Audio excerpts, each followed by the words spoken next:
Hey everyone, thanks for listening to the Seriously Social podcast, where we bring you behind the scenes of some of the world's largest companies and explore their social media strategy. My name is Keith, and I'm the CEO of Socially In, a social media agency that works with medium-sized and large businesses. We help brands with social strategy, original content production, ad management, and more. Today, we have a very special guest, Dwayne Waite. Dwayne is the Senior Marketing Associate at Schell Games. And for those of you who don't know, Schell Games is the largest full-service education and entertainment game development company in the United States. Some of their titles include Until You Fall and I Expect You to Die. Dwayne, thank you so much for being on the show today. I really appreciate it.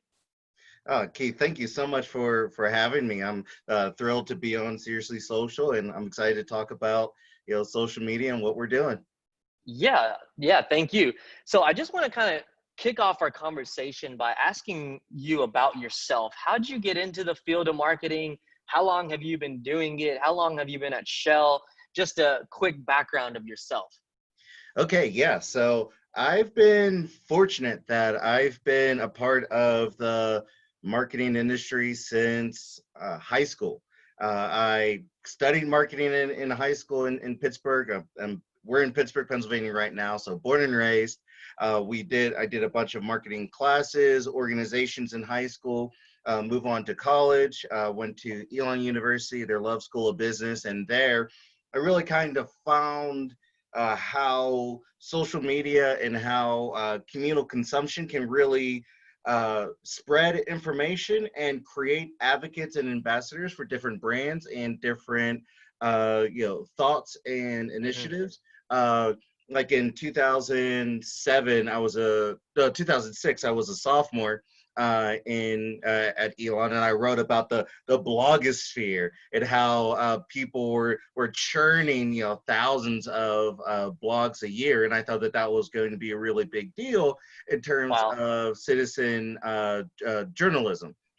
And so Mhm. from there, Facebook was introduced to colleges in 2005, so we were already on Yeah. it. Twitter came in 2006, or at least it came popular there. So I was always part of social media. And so from school, I jumped around to different agencies. I even had uh, uh, integrated marketing consultancy with one of my best friends for a couple years. I taught marketing at a high school down in Charlotte, North Carolina, and then moved up to Pittsburgh in 2016, where I joined Schell Games.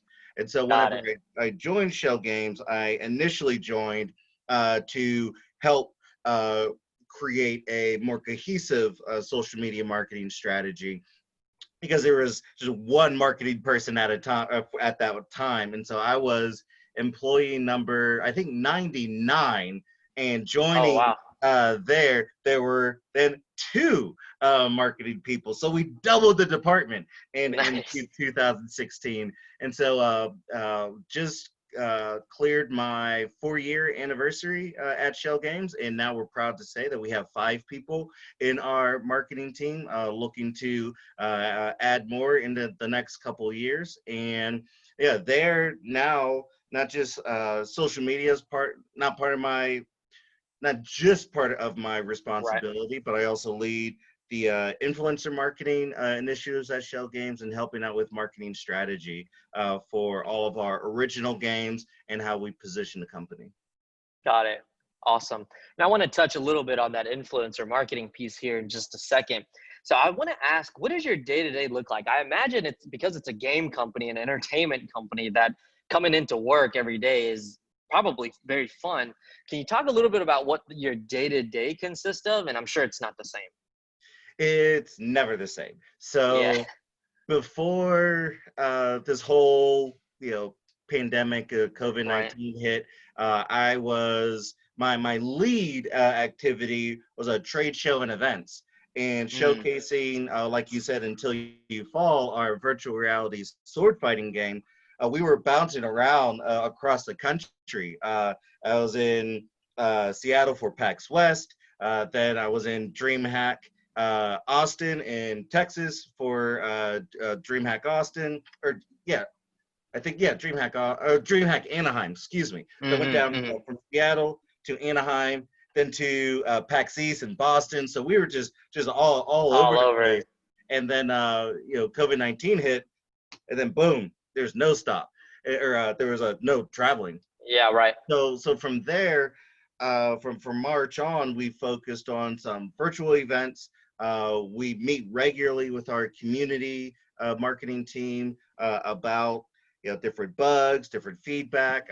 How do we continue to manage the community Mm, now that we can't go out to avidly talk to them and show them the games, mm-hmm. and then also with digital social advertising. I help Yeah, those efforts, and so trying to figure out what right messaging there is for our educational games and our entertainment games, because right. sometimes we're pushing more entertainment, sometimes we're pushing more education. So your example for our day-to-day stuff right now, what's on top of mind is that our virtual reality content creation tool, History Maker VR, is Mm, one of our main priorities. And so being able to tell people that they could be in a virtual reality environment at home mm. and be able to create virtual reality content with remote learning, with online learning, and still have it to be a engaging type of software that people can still enjoy learning and enjoy history while being at home is I love a that. delightful challenge for us right now. I love that. I love that. So I want to touch a little bit on the titles themselves. So whenever you guys are launching a new title, how much time do you and the marketing team, how much time do you guys have to really think about the strategy to push that specific title? And then do you guys have social channels for each of your titles? Yeah, that's a great point. So we take a strategic view of what games get their own social media, their own Mm-hmm. channels, and which ones do not. Mm, For example, our entertainment games tend to get their own social media channels. So got it. our sword fighting game Until You Fall, it has its first Instagram for the studio, so that's exciting. Oh, nice. It's Facebook, it's Twitter, because Twitter is so big in the gaming world, and a Reddit, which is huge in the gaming Mm, community. I Expect You to Die. We started very early with uh, its social media handles, and so we mm-hmm. made sure that we've carried that since 2016. But for our educational ones, we really wanted to make sure that we don't only position the games, Huh? but History Maker VR, our lab practice game show, Huddle Lab Champions, that we position them through the studio. Because for gamers on the entertainment sector, we've really found out that people care more about the titles and Mm, less than the studio and the credibility. But mm-hmm. that's a complete opposite for our educational games, where they look at our lab practice game show, they look at our History Maker VR. It's like, okay, well, who's making these? Are These. these evidence based? Did they test these? Or what's Mm, their background on making educational games? Because we're selling to two different demographics, right? So right. we're looking at, for virtual reality, the 24 to 45 year old male or female who has discretionary or disposable income and that can afford VR equipment and is looking for something more immersive in games, versus Mm-hmm. the educational, where they're still looking at how to approach 21st century technology, how they can add that type of technology into the classrooms. So we really have to take a Mm, step back to let them know, here's who we are, we're credible, here are the experiences we do. So mm-hmm. that's how we approach our social media, from entertainment to education, where the entertainment gets more of their individual handles while the education is mostly corporate Got driven. it. No, that makes complete sense. And it actually got me curious. What do you guys do on the educational side to do your research? Do you have a team of researchers? Where's the data coming from? Like, what do you guys do? So, like the history game, for example, how are you fact finding? Can you maybe talk me a little bit through that process? Yeah, sure. So those efforts are spearheaded by our director of education. We have Mm, a specific person in our studio who spearheads those efforts. got And it. with History Maker and a lot of our other experiences, we've received grants and funds through the U.S. Department of Education, through the Institute of Educational Sciences and the Small Business Innovation Research, the SBIR. We Mm, get grants through those. And we've been fortunate that through our director's efforts, we've been able to get both phase 1 and phase 2 grants for a lot of our experiences for education. And with those grants, they come with a research arm or research um, got it. right, yeah, research, what's it called, mandates. And so we Yeah, find research partners to help us conduct research in different, got it. middle school and high school classrooms with teachers to make sure that it is evidence-based and it does in fact work. Got it. Got it. Okay. So you mentioned that a lot of y'all's entertainment side, the games that fall into the entertainment category, typically get their own social profiles. How are you guys judging success on those social profiles? Is it downloads? What is it? How do you guys measure success? Yeah, so we try to take a holistic approach of it. We still, yeah, as everybody else does, we still track the vanity metrics. Yeah, how many likes, how many mentions Yeah. do we get, how many followers from time over time, and there's there is a value to that, just to look at awareness, how many people know about our experiences. But then we try to take a deeper dive. So we use some analytics platforms. I mean, Google Analytics is free, and so you're Yeah. able to access those. So we look at how people are engaging in our content. How long are people staying on our web pages whenever they come from the different, on from Twitter, from Facebook. Mm, So based on the messages that are being sent there, and then we could use the content drill down to take a look at how yeah. they're looking at our information, and then tying it to our store pages. How often are they bouncing from the website to the store page? And then, like Mm, I said, how many of those then downloading the game, or at least wish listing the game? Because a lot of our mm, games are okay. at when Steam, and wish listing is a important function that we look at. Got it. I wouldn't have thought about the wish list, but that makes sense, especially if it's on your wish list and then something like your birthday or Christmas rolls around. Exactly, or sales. Any game that goes on sale is Yeah. into everybody's wish list. Yep. Got it. Got it. Okay. So I want to touch a little bit on the ad strategy. So does each title get its own ad budget? Do you guys think of it kind of as a central ad budget and then you siphon it out? How does that look and who manages that budget? Yeah, so our senior marketing director, she allocates the different types of budgets per game based on studio priority. Yep. And from there, we kind of look at each game separately. So Mm, not all of our original games doesn't isn't housed under one big umbrella in terms of here's all the ad money for your original games. Good luck. So we really try to silo it based on got it. the audience, the top of mind, the studio priority at the time, and then each game gets a dedicated budget. Got it. Got it.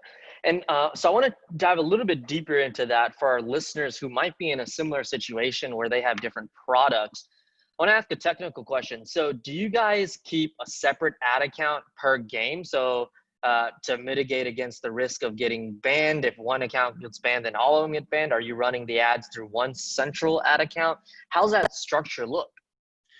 Yeah, no, that's a good question. For let's see, for Twitter, Mm, because of the whole frequency with Twitter. You have to do a lot of tweets to stay on top mm, because Twitter's a very for as small as it is in terms of social networks, it does get quite saturated. So Yeah. we do keep those advertising budgets separate per original game.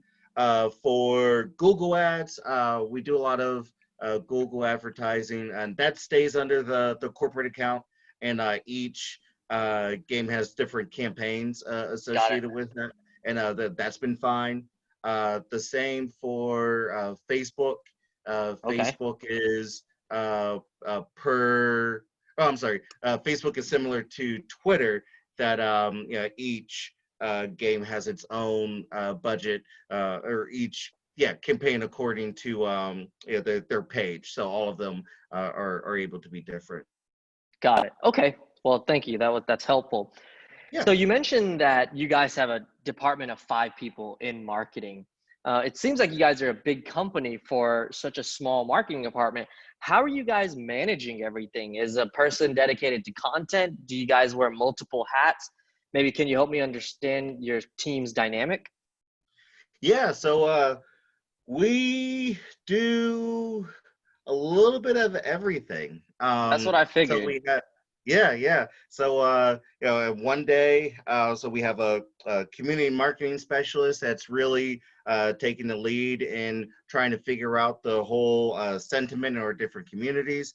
Um, I take on a lot of, like I said, the trade show, the events, the influencer, and the digital advertising. So he and I converse a lot about, Mm, well, here's what's going on in the community. Here's what's top of mind, and then I can use his information or his observations to really hone in on the advertising messaging. got it. Along with the creative for the advertising social media, we have a marketing coordinator, and she's fantastic in creating the videos, the images Mm, that just totally speak to what we're looking for. And then got we it. have our web ops manager who makes sure that the websites are working according to what we need based on our campaigns, Hmm. based on the landing pages, the entrances and exits that we're looking for, and the time being spent on site. If there Mm, are performance optimizations that need to be done, he takes the forefront on that.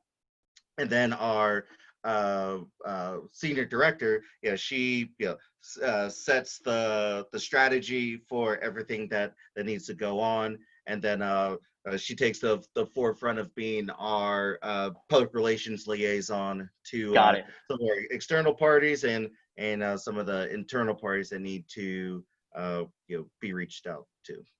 Okay. Well, yeah. Awesome. Awesome. So last topic I want to talk about influencer marketing. I know that's a part of your position there. Can you talk to me about what y'all's strategy around influencer marketing is, and how do you find influencers? How are you vetting their audience? Are you paying them? What do they get in return?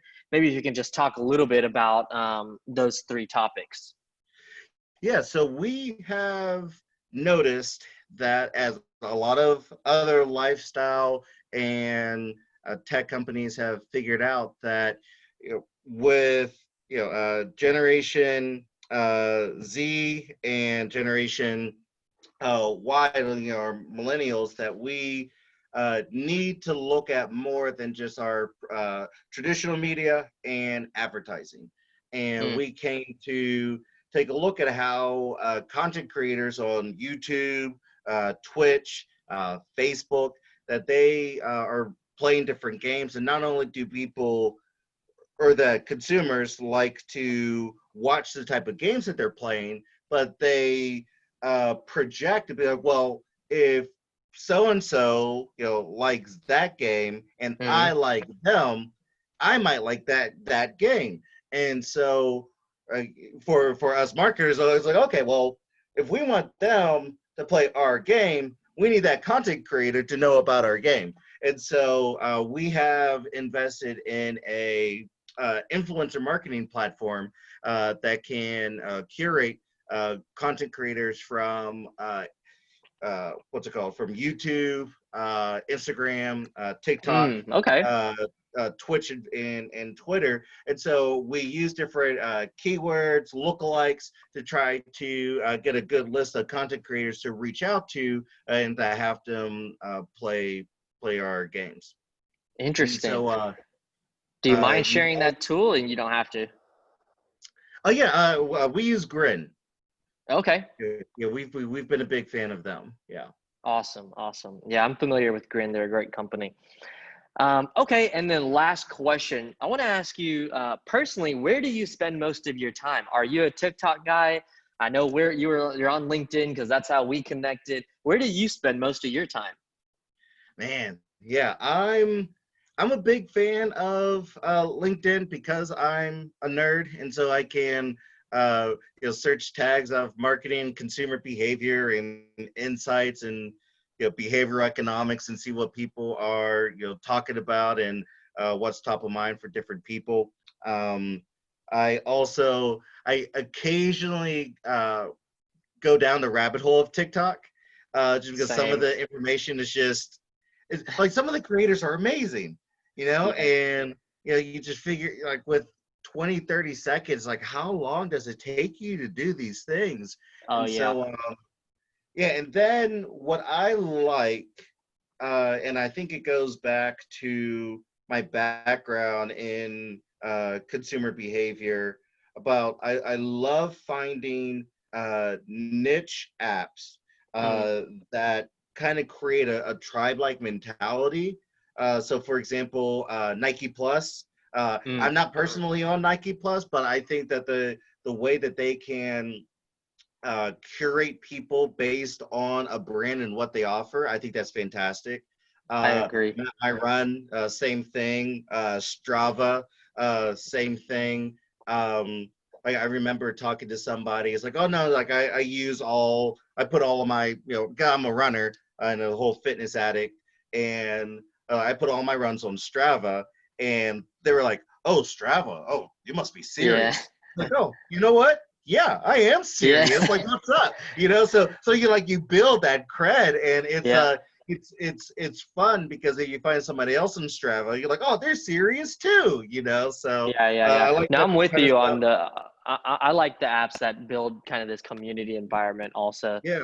uh, one of the things that I'll tend to do is go to the app store every now and then and just look at the top 100 free apps. And every now and then you come across something, and you're like, oh, what is this? And then it's a brand new app that you never even heard of.